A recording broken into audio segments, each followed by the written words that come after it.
Fleming's left hand rule. Fleming's left hand rule का very very important जो application है वो है फोर्स की डायरेक्शन फाइंड करना। तो अगर हम अपनी फोर फिंगर, सेंटर फिंगर और थंब को इस तरह से स्ट्रेच करते हैं कि आपकी फोर फिंगर का जो पॉइंट है वो मैग्नेटिक फील्ड की डायरेक्शन को शो करे और सेंटर फिंगर इलेक्ट्रिक करंट की डायरेक्शन को शो कर रहा हो, तो थंब मैग्नेटिक फोर्स की डायरेक्शन को शो करेगा, उस पर एक्ट होने वाले फोर्स की डायरेक्शन को शो करेगा। क्लियर है? तो यहाँ पे हम देख सकते हैं इस डायग्राम के थ्रू, यहाँ पे ए सी, ए डी और ए बी, ये तीनों क्या चीज़ हैं? ये तीनों आपके हैं करंट, मैग्नेटिक फील्ड और force are perpendicular each other. ये मेन कंडीशन है कि तीनों कैसे होने चाहिए? परपेंडिकुलर ईच अदर होने चाहिए। एडी को देख करके ये ना लिखना चाहिए कि एडी इसके परपेंडिकुलर नहीं है, बल्कि इनका रिजल्टेंट है। नहीं, ये हमारे पास जो फ्रेम है वो कैसा है? वो है 2 डायमेंशनल, इसलिए आपको ऐसा दिख रहा है, लेकिन है वो क्या? परपेंडिकुलर। ओके, तो फ्लेमिंग्स लेफ्ट हैंड रूल के अकॉर्डिंग क्या है कि अपनी फोर फिंगर, सेंटर फिंगर और थंब को इस तरह से स्ट्रेच करें कि फोर फिंगर मैग्नेटिक फील्ड की डायरेक्शन को शो करे और सेंटर फिंगर करंट के डायरेक्शन को, तो थंब उस पर एक्ट होने वाले फोर्स की डायरेक्शन को शो करेगा किसी भी सिस्टम में। ठीक है, और इसका हम वेरी फेमस जो यूज़ हैं इसका वो करते हैं इलेक्ट्रिक मोटर्स में। ठीक है, वहाँ पे हम फोर्स की डायरेक्शन फाइंड करने के लिए फ्लेमिंग्स लेफ्ट हैंड रूल का यूज़ करेंगे। कुछ ऐसे डिवाइस जहाँ पे कंडक्टर में इलेक्ट्रिक करंट फ्लो हो रहा हो और मैग्नेटिक फील्ड भी हो, तो उनमें सबसे पहला एग्जांपल आता है इलेक्ट्रिक मोटर का, फिर है electric generator, microphone, loud speakers और current detecting measuring instrument, ammeter और गैल्वेनोमीटर। एमीटर और गैल्वेनोमीटर को आप थोड़ा सा पढ़ चुके होंगे इलेक्ट्रिक करंट वाले चैप्टर्स में। तो एमीटर क्या होता है? जो किसी भी सर्किट में करंट के करंट को मेज़र करता है, और गैल्वेनोमीटर एक ऐसा इंस्ट्रूमेंट जो सर्किट में वोल्टेज को मेज़र करे, कितना वोल्ट करंट हो रहा है उसमें, तो उसको गैल्वेनोमीटर के थ्रू मेजरमेंट करते हैं, करंट एमीटर के थ्रू। और ये इम्पॉर्टेंट एप्लीकेशन ये है कि हमेशा किसी भी सर्किट में एमीटर सीरीज में लगता है। ओके, ये ध्यान रखना है, वेरी वेरी इंपॉर्टेंट। कई बार एग्जाम्स में पूछ लेते हैं कि एमीटर सर्किट में कौन सा कॉम्बिनेशन रहता है, तो सीरीज़। और वोल्ट मीटर हमेशा सर्किट के पैरेलल, रेजिस्टेंस के पैरेलल लगता है। ठीक है, और ये इनके क्या है, इंटरनल प्रॉपर्टीज़ की वजह से होता है, इनके इंटरनल कैरेक्टरिस्टिक्स की वजह से। तो एमीटर हमेशा सर्किट में सीरीज़ में लगता है, वोल्ट मीटर या हमेशा पैरेलल लगता है। और गैल्वेनोमीटर क्या करता है? करंट की डायरेक्शन को डिटेक्ट करता है। Galvanometer is detect the direction of current, detect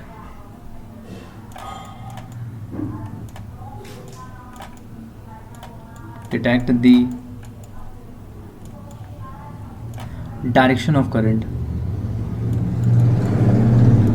detect the direction of current।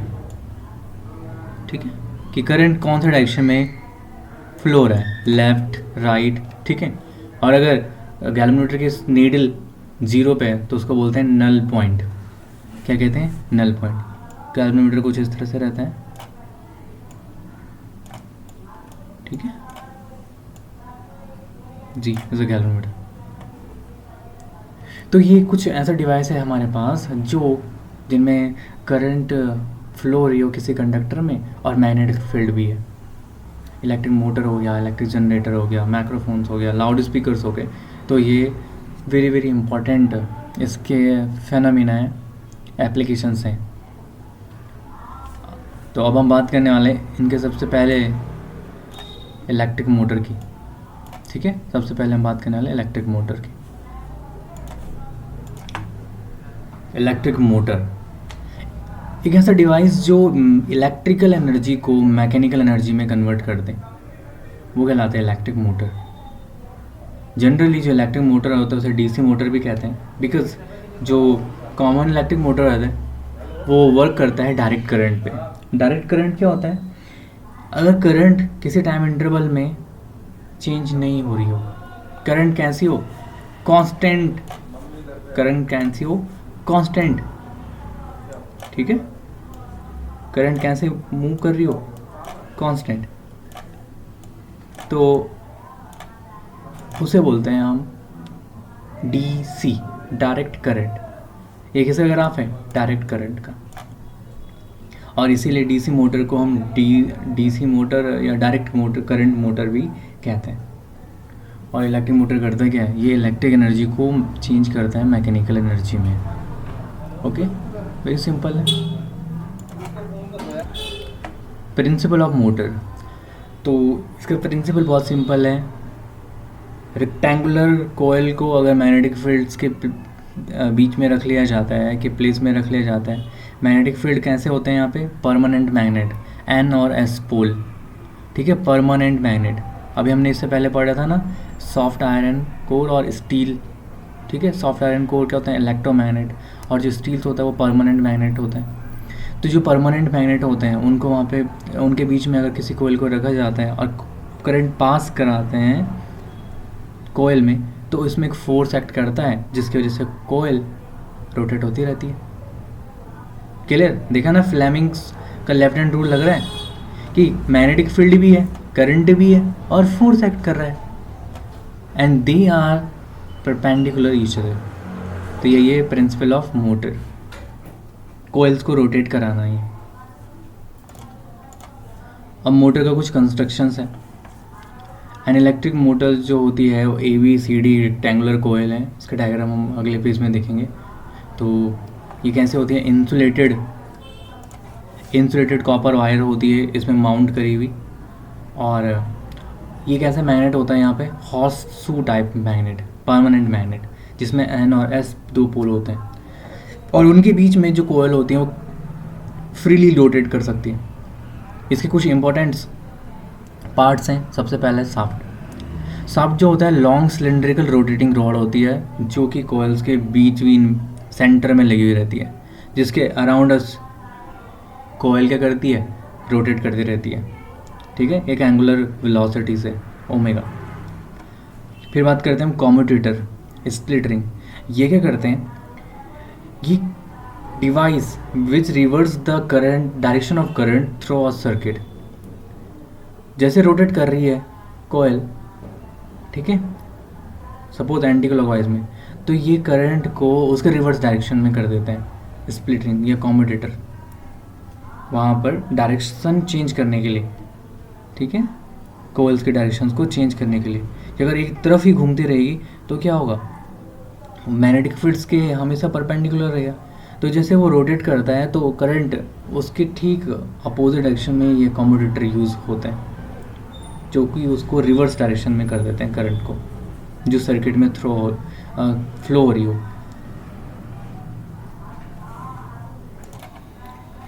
Function of commutator, commutator के जो फंक्शंस होते हैं इस कॉम्यूटेटर स्प्लिट रिंग के, जो क्या करती है?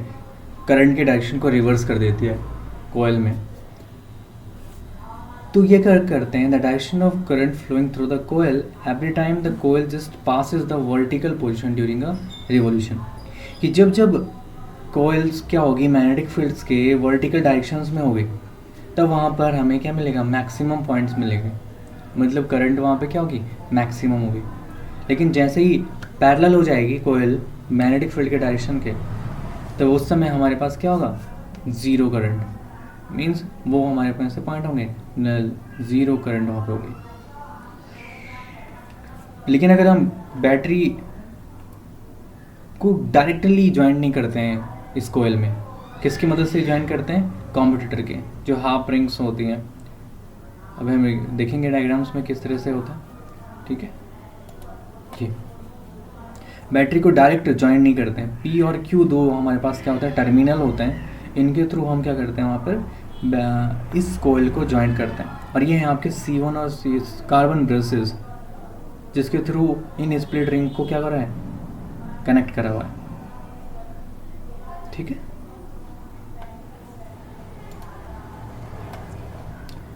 और इन पी और क्यू को हम कहते हैं कार्बन ब्रशेस या कार्बन स्ट्रिप्स। ये जनरली आपकी ग्रेफाइट्स की बनी हुई रहती हैं, ठीक है। ये जनरली आपकी किस चीज़ की बनी हुई रहती हैं? ग्रेफाइट्स की। ये जो कार्बन हम देख रहे हैं यहाँ पे वो जनरली आपका ग्रेफाइट्स का बना हुआ रहता है।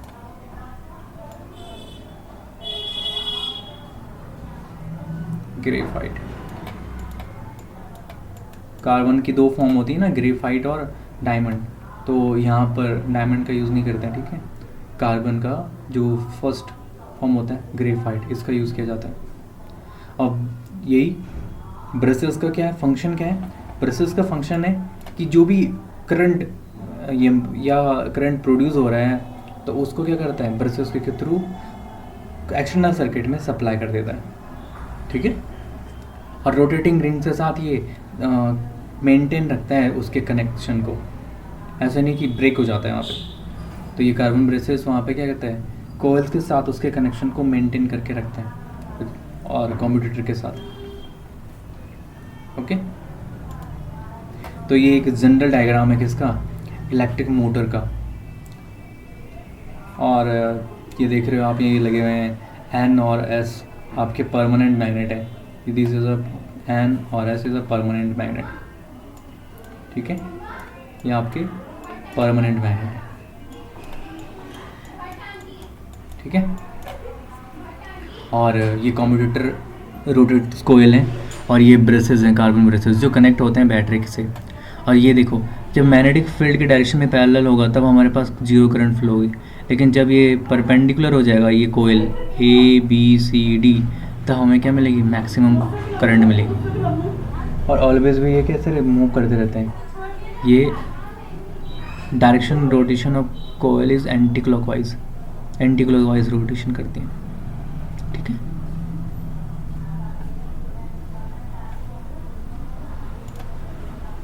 वर्किंग ऑफ इलेक्ट्रिक मोटर, ये सारा कुछ हमने पढ़ लिया कि क्या क्या कैसे कैसे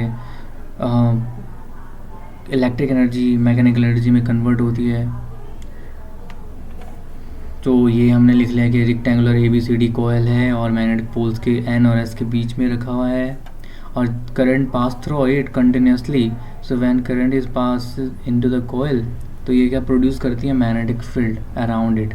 और वो मैग्नेटिक फील्ड पहले से भी रहता है और एक कोयल के रोटेशन से भी magnetic field induce field produce होता है, मैग्नेटिक फील्ड।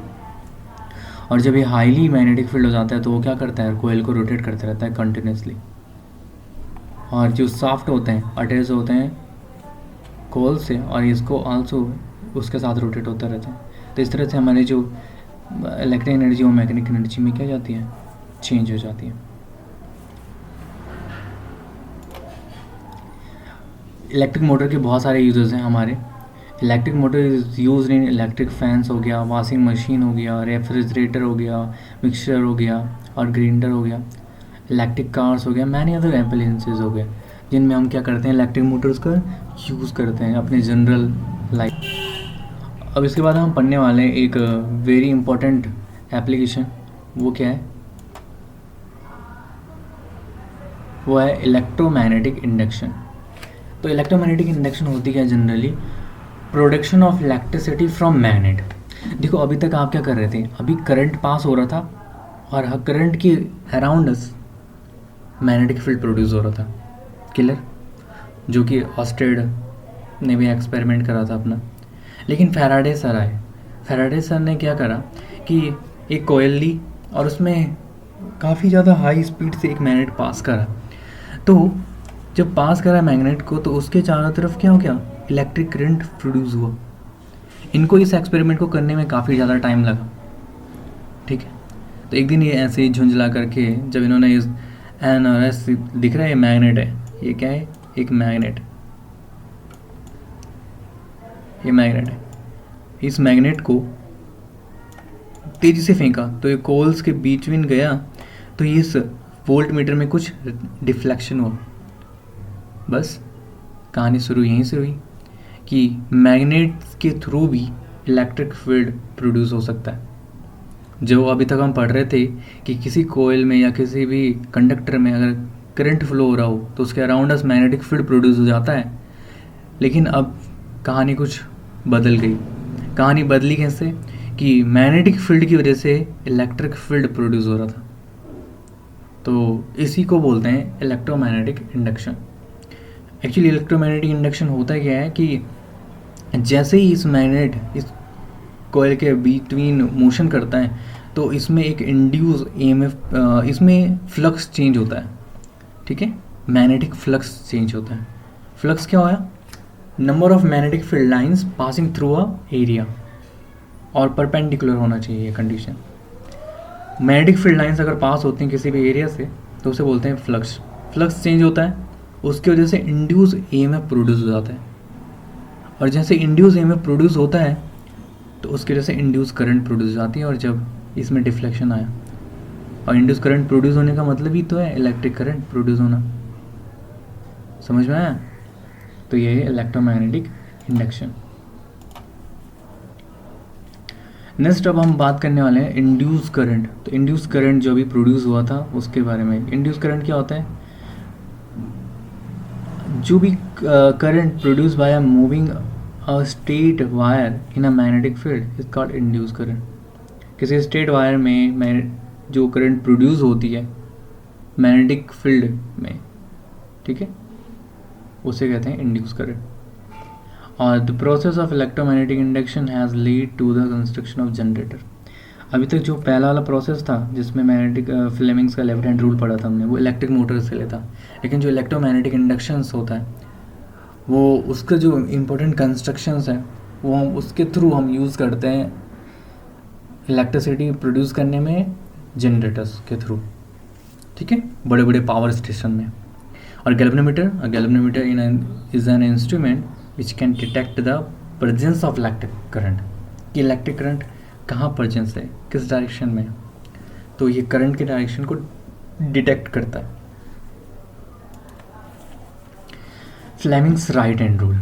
अब आता है फ्लेमिंग्स राइट हैंड रूल। अब फिर से वही राइट हैंड रूल को हम तीनों अपनी 4 फिंगर, मिडिल फिंगर और थंब को इस तरह से स्ट्रेच करें कि आपका जो 4 फिंगर है वो इंडिकेट कर रहा है डायरेक्शन ऑफ मैग्नेटिक फील्ड को, और थंब जो है वो इंडिकेट कर रहा है मोशन ऑफ द कंडक्टर, कि कंडक्टर किस तरह से मोशन कर रहा है। तो आपका ये centre finger, middle finger indicate करेगा डायरेक्शन ऑफ इंड्यूस करंट, जो इंड्यूस करंट प्रोड्यूस होगा वहाँ पे। क्लियर हुआ? डायरेक्ट करंट हमने कहा था कि current flow in one direction only, current flow in one direction only, constant current change ही नहीं हो रही हो। ठीक है, तो उसे बोलते हैं डायरेक्ट करंट, डीसी। जैसे सेल हो गया, बैटरी हो गया। ठीक है, सेल क्या होता है? द कॉम्बिनेशन ऑफ 2 और मोर बैटरी, उसे सेल बैटरी क्या हुआ? कॉम्बिनेशन ऑफ 2 और मोर सेल्स के थ्रू हमारी बनती है एक बैटरी। ठीक है, और बैटरी का सैम्बल कैसा होता है?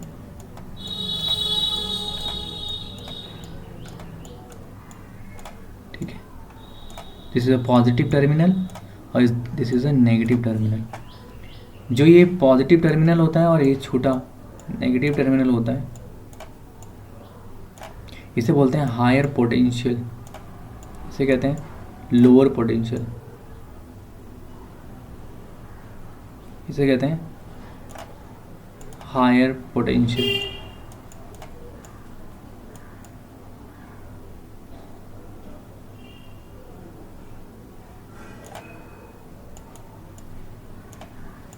इसे कहते हैं हायर पोटेंशियल, इसे कहते हैं लोअर पोटेंशियल। ठीक है, लोअर पोटेंशियल, नेगेटिव, पॉजिटिव। और इनकी जो पॉजिटिव और नेगेटिव पोलैरिटी रहती है जब भी हम बोल रहे हैं बैटरी वगैरह की, तो क्या रहती है? फिक्स्ड रहती है। और किसी भी सोर्स में जो डायरेक्ट करंट होती है, जैसे हो गया ड्राई सेल हो गया, ड्राई सेल्स और बैटरी हो गया, कैट बैटरीज हो गई और डीसी जनरेटर्स हो गया, ये सारे क्या होता है? इनमें डीसी करंट फ्लो होती है। ठीक है, ये डीसी करंट का क्या एक ग्राफ है।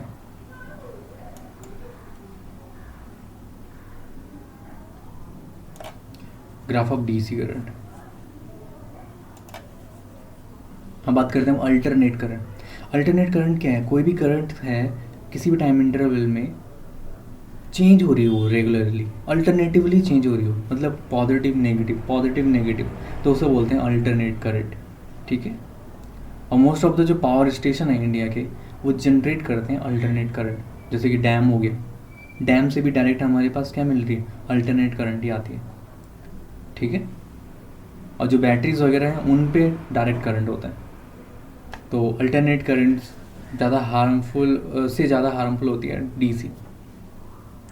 और अल्टरनेट करंट जो प्रोड्यूस होती है इंडिया में in reverse its direction every 1/100 second. इसका मतलब है कि 1 सेकेंड में वो 100 टाइम्स चल रहा है, 100 टाइम्स उसका पॉजिटिव साइकिल आएगा और उसके बाद नेगेटिव साइकिल।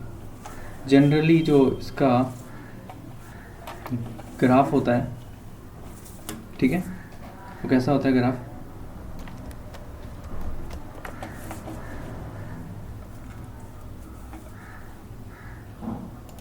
ये इसका ग्राफ होता है कुछ इस तरह से कि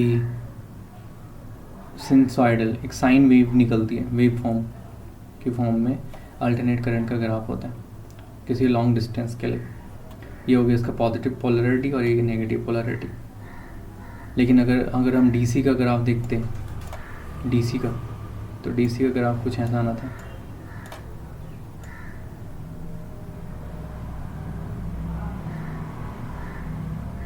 ठीक है, डीसी का, ये this is a graph of DC. DC का वेव फॉर्म है और इसका कैसा है? ये साइन वेव फॉर्म है अल्टरनेट करंट का। एसी जनरेटर का कंस्ट्रक्शन वगैरह या इलेक्ट्रिक जनरेटर्स फिर दो तरह के होते हैं, अल्टरनेट करंट जनरेटर और डायरेक्ट करंट जनरेटर, एसी और डीसी। एसी जनरेटर जो अल्टरनेट करंट प्रोड्यूस कर रहा हो, ठीक है, और डायरेक्शन कैसी हो? अल्टरनेटिंग हो कंटिन्यूसली, उसको बोलते हैं हम अल्टरनेटिंग करंट जनरेटर या अल्टरनेटर। ठीक है। सिंपल से इसका कंस्ट्रक्शन वगैरह भी मैं आगे बताऊंगा।